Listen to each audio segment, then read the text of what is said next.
Bien, continuando con las preparaciones o las diluciones de la clorhexidina en agua en solución salina o en ringelactato, se vio que todas las soluciones iban a tener su componente bactericida, ninguna afectó, digamos, de alguna manera el proceso de cicatrización, todo tiene una distribución similar, ¿no es cierto? Sí se vio que en el caso de la dilución de la clorhexidina en ringerlactato, precipitó, por lo tanto no se aconseja la dilución de la clorhexidina en esta solución, ¿bien? Pero sí totalmente se puede utilizar en el agua o en el cloruro de sodio, ¿bien? Otra solución otra comparación que también se hizo fue en un estudio también de un review, una recopilación de muchos trabajos, esto está tomado principalmente de medicina humana, muchos trabajos que comparan el uso de agua corriente o agua del grifo, ¿no es cierto?, comparado con utilizar la solución salina al 0,9%, a fin de poder utilizada en los lavados, poder ser utilizada en los lavados de las heridas. ¿Bien? Tienes que poner uno primero, a ver, cualquiera. ¿Ya? Hay un micrófono abierto por ahí. Y lo Esto grande se va compararon atrás. las tasas de ¿Ok? infección, Pequeño. digamos las tasas de infección, digamos, en las heridas, generalmente heridas de distintos tipos que se Les presentaban agradecemos a en los todos servicios. que apaguen sus micrófonos, por favor. Y si no, profe, vos podés silenciar a todos cualquier cosa, pero recuerden que cuando ingresen, así no interrumpimos la charla. Muchas gracias. Sí, justo estaba por silenciar. Bien. Eh, como les decía, en distintos tipos de heridas que eran presentados en los servicios de los hospitales, ¿no es cierto? Ya sea, no había una clasificación total de las heridas, sino que se utilizaba indistintamente agua corriente o solución salina. Un poco, este estudio fue realizado por el hecho de que los grandes volúmenes disponibles y de bajo costo que tiene el agua corriente, distinto a la solución salina que por lo menos acá en Argentina cada vez está adquiriendo un precio mayor, entonces por ahí se nos limita más tratarlas a las heridas con un suero isotónico que con el agua que está totalmente disponible. Bien. Entonces hicieron comparaciones utilizando agua, digamos, y una herida sin limpieza, a ver qué condiciones de cicatrización había. Se comparó el agua con la solución salina normal, estéril. Se comparó el agua también, en este caso tratada, ya sea por ebullición, o sea, el agua hervida, el agua destilada estéril y también el agua hervida pero enfriada, comparadas también con la solución salina estéril. También se comparó el agua directamente de la canilla con un agua hervida que fue también enfriada. ¿Bien? Un paréntesis en esto también es que el hecho de las soluciones salinas siempre tratar de utilizarlas atemperadas en el lavaje de heridas, ya que el frío, digamos, también puede afectar la contracción de la herida, puede afectar el desarrollo de estos fibroblastos, entonces siempre se recomienda los lavajes con solución atemperada. ¿Bien? En este caso habla de agua hervida enfriada porque obviamente no va a poner el agua a 100 grados de la ebullición. ¿Bien? Entonces, se empezaron a ver distintas consideraciones a tener en cuenta con el agua corriente o la solución salina. El agua corriente tiene un pH alcalino y la solución salina un pH ácido. El agua corriente es hipotónica, la solución salina es isotónica o está en el límite de la isotonicidad respecto de la hipertonicidad. Y el agua corriente tiene ciertos elementos trazas que se piensa que también son tóxicos para los fibroblastos y las células de la cicatrización. Esos elementos de trazo pueden ser los nitritos, puede ser la presencia de arsénicos, digamos, que pueden afectar también el desarrollo normal de esas células. ¿Bien? Asimismo, en la comparación del agua corriente versus la solución salina, en todos los casos no hubo evidencia de que el agua simple, el agua de canilla, el agua de grifo, aumente la infección en las heridas. Bien, probablemente se deba a los grandes volúmenes o a la, digamos, extensa disposición que hay, que va a barrer prácticamente todos los detritus y no va a generar toxicidad en las células, digamos, en este estudio, digamos, in vivo respecto al estudio in vitro. Bien. Se vio que en ausencia de un agua potable del grifo podemos utilizar un agua que no haya sido potable, pero la podemos potabilizar. La podemos potabilizar, ya sea hirviéndola y enfriarla. Podemos utilizar agua destilada, que ya viene con un tratamiento previo, y lo podemos utilizar tranquilamente como agentes de limpieza, ya que no se ha visto el efecto de toxicidad in vivo que se veía en los efectos in vitro. ¿Bien? Entonces, no hay, digamos, ninguna consideración para no aceptar el uso del agua de canilla en el lavaje de las heridas. ¿Bien? Asimismo, también se vio, digamos, que no lo puse acá, pero bueno, se vio también una mejoría en el uso de agua corriente respecto del agua salina, ya que hubo un pequeño porcentaje en uno de los estudios que indicaba que hubo una mayor tasa de infección utilizando la solución salina respecto al agua corriente, pero si bien faltan estudios para ir evaluando todo esto, no hubo en todos los trabajos, digamos,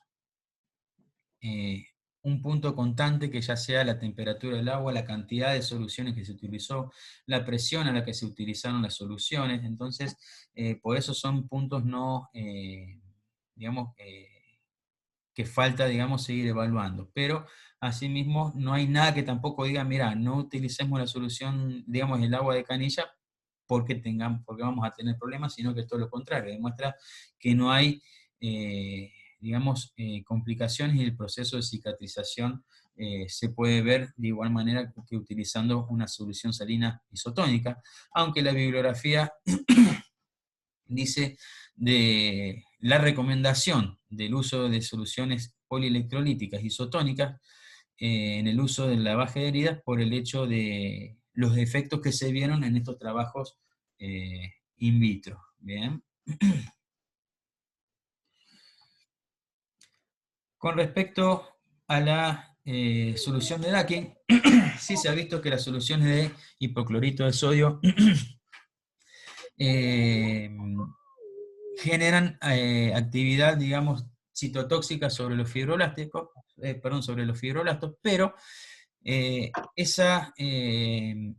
esos efectos se eliminan haciendo una correcta dilución de 0,5% o menos, que van a persistir, van a hacer que persista su actividad bactericida. Bien.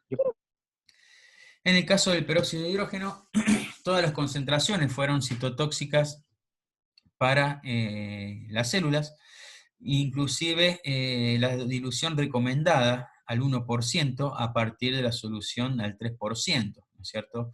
Se recomienda diluirla aún más para disminuir un poco la cantidad de los efectos secundarios y se restringe generalmente a las heridas que están muy contaminadas, heridas por ahí del tipo punzantes, donde tengamos un fondo bastante profundo donde puedan proliferar anaerobios. Entonces en esos casos sí podemos utilizar las soluciones de peróxido de hidrógeno como una sola vez, no todo el tiempo y no en todos los lavajes, ya que va a ser detrimental para el proceso de cicatrización de las heridas. Bien, ¿qué quiero decir con esto? Se usa y el famoso ni, ¿no es cierto? Vamos a utilizarlo una vez en ese tipo de heridas y diluidas, no como generalmente uno la usa que es directamente de su recipiente que está a 10 volúmenes, o sea, el 3%, colocarla sobre las heridas, ¿bien? Siempre se puede diluir. Tanto la solución de Dakin como la de peróxido de hidrógeno, como la de clorexidina o la de iodopovidona, prepararlas en el momento, ya que con el tiempo pueden perder, digamos, su actividad también. ¿Bien? Principalmente también la de iodopovidona o la de hipoclorito de sodio. ¿Mm?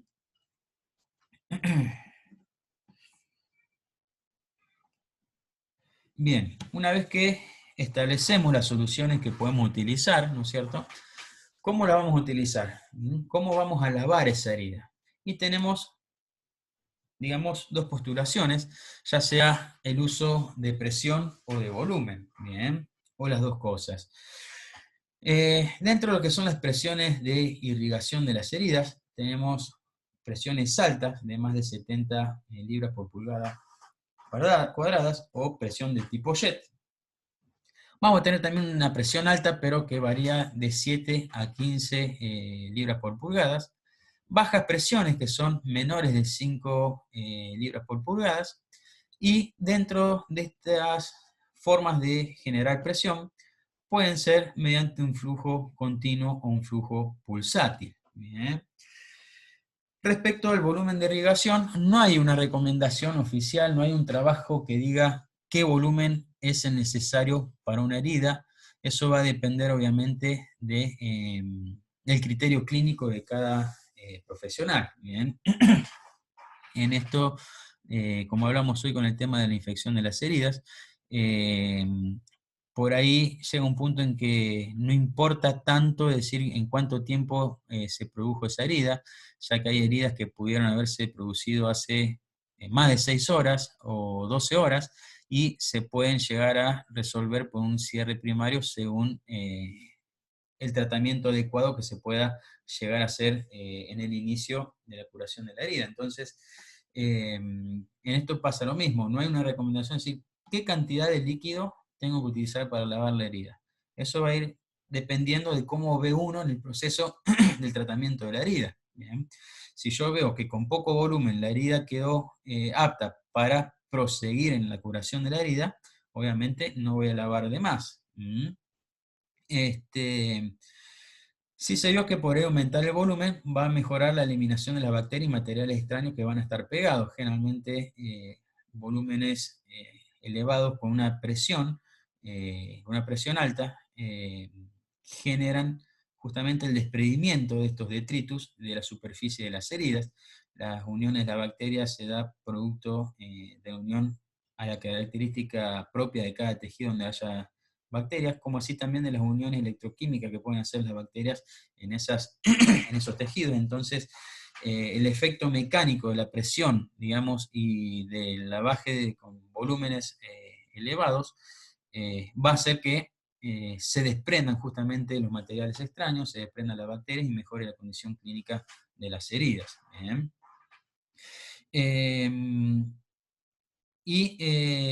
Se ha estandarizado de cierta manera, pero no nada concluyente, de que alcanzaría entre 50 a 100 mililitros por centímetro de laceración o por centímetro de la herida en cuanto a su longitud, digamos, o 50 a 100 mililitros por centímetro cuadrado de superficie de la herida. Es una base como para empezar el lavaje de estas heridas. ¿Bien?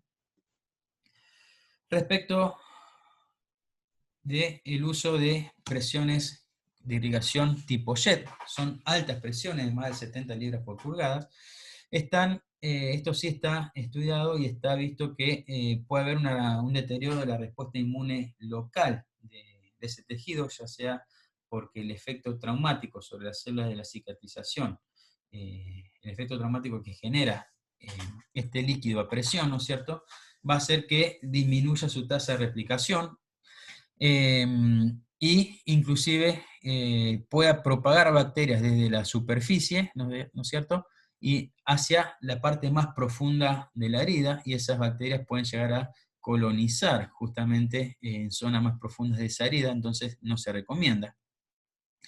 Ese traumatismo puede generar inclusive un edema local, producto de que el ingreso a presión de líquido en esas células puede hacer que esas células se hinchen un poco más y se ve como un agua, digamos, como un edema que está entre los espacios de los tejidos, ya sea subcutáneo o los bordes de la herida o el tejido profundo. Un paréntesis hago acá que en el caso de las soluciones hipotónicas, como en el caso del agua de grifo, se puede ver más evidenciado este edema en la zona de las heridas. Bien. Estas presiones de irrigación jet generalmente se hacen con equipos de irrigaciones comerciales que vienen justamente para esta función. Hay marcas comerciales, bueno, una de ellas que se puede conseguir acá en Argentina es un equipo de irrigación dental, ¿no es cierto?, que genera flujos continuos o flujos pulsátiles. ¿Bien? El hecho de usar flujos pulsátiles en esta irrigación de tipo jet, digamos, disminuye un poco este deterioro que pueda generar en la herida, ya que no es un flujo continuo a alta presión sobre la herida, pero igualmente faltan trabajos que puedan dilucidar bien el efecto de ese flujo pulsátil a altas presiones. ¿Bien? La otra forma de generar también irrigación a presiones altas son la irrigación que genera presiones de 7 a 15 libras por pulgadas. Se utilizan para esto distintos artilugios que podemos generar en nuestra clínica. Se utilizan jeringas de 35 o 60 mililitros acopladas a alguna aguja de 18 a 22G, que el hecho de disminuir, digamos, por efecto físico, ¿no es cierto?, disminuir el diámetro por donde va a salir el fluido va a generar un aumento de presión, sumado a qué presión yo empujo el émbolo de la jeringa para generar la salida del líquido a la presión necesaria. Bien. Se puede utilizar también un sachet de ringe lactato, bueno, cualquier tipo de solución que utilizamos para lavar, acoplada a una guía de suero con una llave de 3 vías y también una jeringa 35-60 con una aguja 18 a 22G, para generar de esa forma el llenado de la jeringa a partir de la solución del sachet, cambiando el giro de la llave de 3 vías, haciendo que cuando empujemos el émbolo, el agua o el líquido de lavado salga a la presión que nosotros queremos llegar. Bien. Y se pueden utilizar también las bolsas de presurización de líquidos endovenosos. Son unas bolsas donde se coloca el sachet de solución dentro y se insufla aire y genera la compresión de este sachet de líquido, y esto lleva a que salga una presión uniforme de lavado. Bien.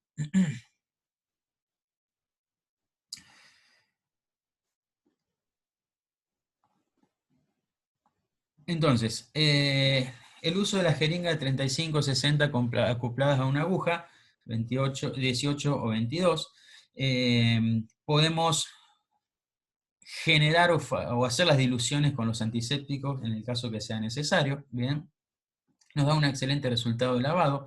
Vamos a generar una presión de lavado.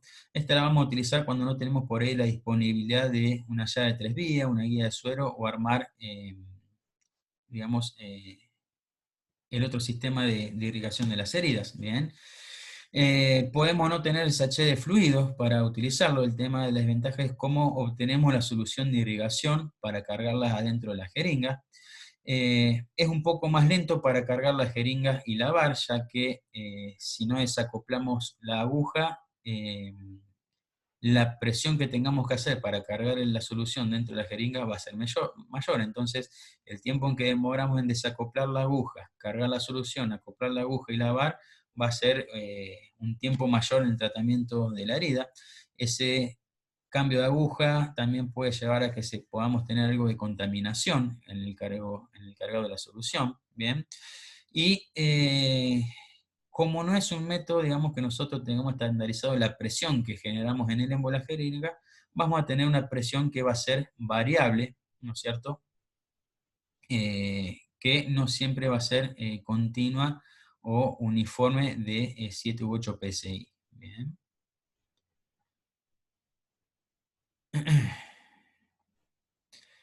En el caso del sachet de solución, con la guía de suero, con la llave de 3 vías, la jeringa de 35-60 y la aguja de 18-22 Gs, vamos a tener los mismos resultados que el anterior. Lo que pasa es que vamos a tener la ventaja de la rapidez del cargado de la solución, ya que cambiando la llave de 3 vías, vamos a tener un lumen de paso de la solución más grande que la aguja, no tengo que estar desacoplando la aguja, entonces voy a tener esa velocidad de recarga, ¿bien?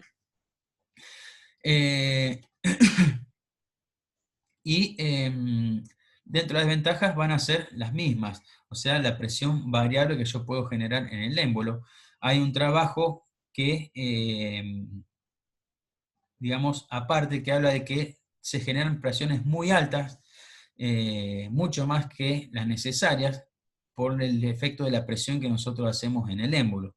Esto fue visto en un estudio realizado por Eric Monek, es un, digamos, reconocido cirujano que tiene mucha bibliografía, que ha escrito bastantes capítulos de los libros de cirugía, donde evaluó justamente las presiones, ¿no es cierto?, utilizando distintas técnicas de irrigación de las heridas, y si se fijan, acá el que corresponde a LE, utiliza justamente la jeringa de 35 mililitros con distintos diámetros, distintas agujas, ¿bien?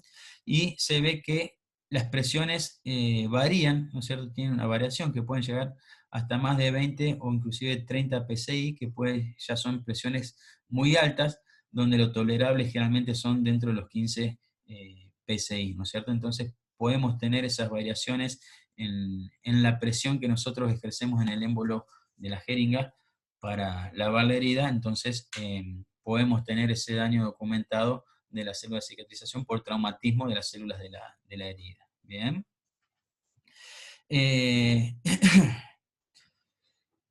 Bien. En el caso de la bolsa presurizadora de fluidos, nosotros colocamos el sachet dentro de esa bolsa de presurización, con una perita de gomas la vamos insuflando hasta llegar a los 300 milímetros de mercurio, en el caso que tenga esta forma de medición la bolsa, o si tiene libra por pulgada, también la podemos poner en 7 PSI. La mayoría tiene el milímetro de mercurio, entonces podemos hacer el cálculo de la presión, aproximadamente unos 300 milímetros de mercurio corresponde entre unos 5 a 7 PSI según la variación de presión, ¿no es cierto? Eso nos va a generar una presión uniforme y constante de la bolsa de fluido que tenemos dentro, acoplada directamente a la guía, digamos, a la guía de suero, sin necesidad de colocar la aguja en la punta, ¿no es cierto? La aguja de 18G, aunque se puede colocar de igual manera y generar también un poco más de presión, ¿bien? En este caso agradezco la gentileza de la gente de Erlang, que son las que la comercializan acá en Argentina. No tienen un precio prohibitivo y podemos darle distintas funciones. Una de estas es el tratamiento de la herida, y la verdad que es una muy buena ventaja el hecho de tener una presión constante a la hora de lavar los fluidos, perdón, de lavar las heridas, sin tener que estar pensando que puedo generar un mayor traumatismo si yo presiono el émbolo de la jeringa en forma manual y me traiga algún tipo de complicación en el proceso de cicatrización. Bien. Bien, los volúmenes de soluciones de lavado. Como dijimos, los volúmenes, no hay nada estandarizado, no hay nada oficial que diga tanta cantidad, aunque sí nos podíamos valer entre 50 y 100 mililitros por centímetro cuadrado de la herida o por centímetro de longitud. Bien.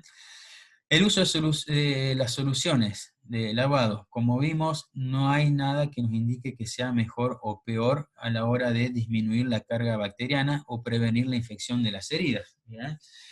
ya sea utilizando soluciones isotónicas o el agua de canilla. Por lo tanto, podemos utilizar agua corriente, ya sea esterilizada o hervida.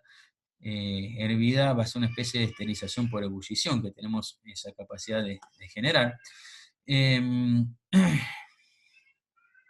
Una forma también de preparar una solución es utilizar un sachet vacío, usado, de una solución isotónica, cargarla con el agua de la canilla y poder esterilizarla en autoclave. Son bastante resistentes esos sachets. Entonces, al estar sumergidos en un líquido con presión a vapor, no se van a derretir.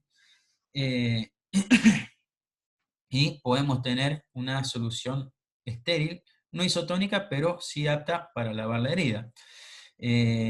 Muchas veces nos toca hacer un tratamiento de heridas en un lugar donde no tenemos los elementos necesarios, no es la clínica, o hacemos un domicilio, o directamente los que se dedican a grandes animales en el campo. Entonces, no tenemos por ahí la facilidad de tener un sachet preparado, no tenemos solución isotónica, o no tenemos guía de suero. Entonces, podemos utilizar, como todo veterinario que va a campo tiene generalmente su baldecito, podemos utilizar bolsas de nylon, ¿no es cierto?, que se pueden esterilizar también en el autoclave, se pueden colocar dentro de un envoltorio, ya sea de papel, un envoltorio de nylon también, ¿no es cierto? Sí, y se sellan con una selladora, digamos, de bolsas, tradicional. En el caso de que no se tenga una selladora de bolsas, se puede utilizar una cinta de papel para cerrar el envoltorio. En fin, tenemos forma de hacer, digamos, un reservorio de bolsas de nylon, de manera que cuando nosotros la colocamos sobre el balde, tengamos una superficie estéril donde preparar nuestra solución, que la podemos hacer ya sea con agua potable, o si no es potable, hervir agua. Generalmente acá en Argentina todos tenemos para preparar un mate, entonces un agua hervida de un mate va a servir para preparar una solución, en el caso que podamos también hacer una dilución, en este caso de la imagen es iodopovidona, ¿no es cierto? Pero si se tiene clorexina, iodopovidona es la solución, digamos, el antiséptico más común que se utiliza en todo el mundo. Entonces, podemos preparar una solución y de esta forma servirnos de este gran volumen que podemos preparar para lavar las heridas. Bien. Y de esa manera podemos tener una amplia gama de preparación de soluciones disponibles sin atentar a la herida. Ya vimos que no hay, digamos, nada que nos condicione en respecto a la cicatrización, sí la infección. Por lo tanto, siempre adoptar todas las medidas necesarias para prevenir la infección de las heridas. En este caso, adaptarnos muchas veces a la situación en la que estamos. Entonces, esto no va a generar, al contrario, vamos a proteger la solución, ¿bien? Ya que generalmente el interior de un balde, un recipiente, un contenedor puede estar contaminado. Entonces, de esta forma lo separamos, ¿bien? La utilización de los sachets vacíos y poder esterilizarlo con agua en su interior, o preparando la solución antiséptica. Y si tenemos disponibles y se pueden costear las soluciones isotónicas, que obviamente no van a estar de más. Bien. Y de esa forma podemos tener un tratamiento de la herida adecuado, siempre teniendo en cuenta la premisa del manejo de los tejidos, bien, los principios de Halt, un manejo de tejidos atraumáticos, preservando la irrigación de los tejidos, bien, todo tejido desvitalizado, retirarlos porque son proclives a mantener, digamos, el estatus de infección de las heridas.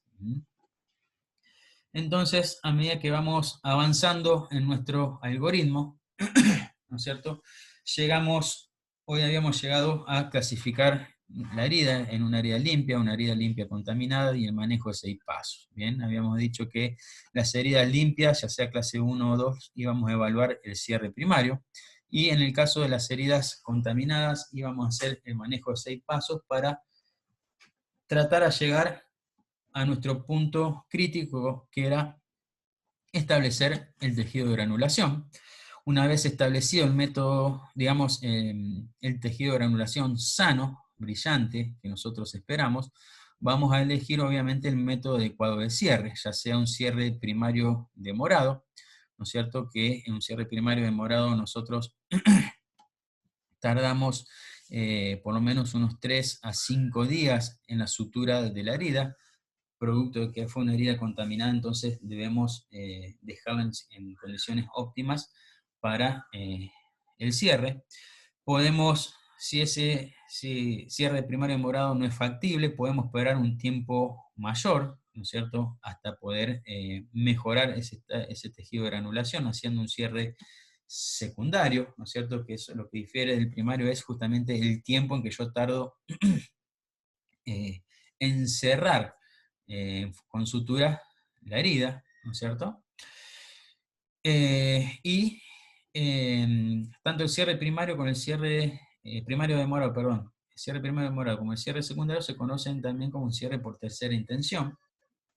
Y si de esta forma no podemos cerrar la herida, podemos evaluar tanto el uso de injertos una vez que tenemos, o colgajo, una vez que tenemos un tejido de granulación sano o un lecho de la herida sano, o permitir el cierre por contracción y epitelización, que es un cierre por segunda intención. Bien.